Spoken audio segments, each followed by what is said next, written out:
बजरंग दल के कारकुनान ने मुबैना इस्मत दरी के मुलजिम के दिफा में थाने पहुंचकर हंगामा किया। बजरंग दल के कारकुनान ने पुलिस एहलकारों की सरेआम पिटाई की और फिर मामला दोनों जानिब से गाली गलौज पर आकर थम गया।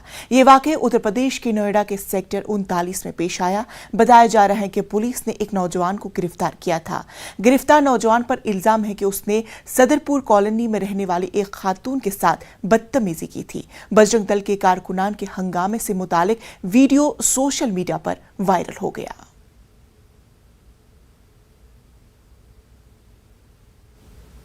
एक संगठन के कुछ लोग यहाँ आए थे किसी एक मुद्दे को लेकर के, और उसमें जो आईओ है उनके साथ बातचीत हो रही थी।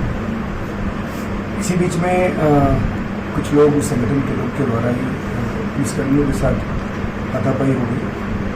इसके बाद उसमें मैदानी कार्रवाई की गई है और उसमें अग्रिम कार्रवाई की जा रही है।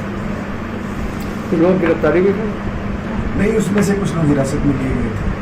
उसमें देखा जा रहा है कि उसमें एक्चुअली क्या हुआ था, उस पूरे घटना की जांच हो रही है। उसके बाद जो भी फैक्ट्स होगा उसके हिसाब से डिस्क्लोज करेंगे।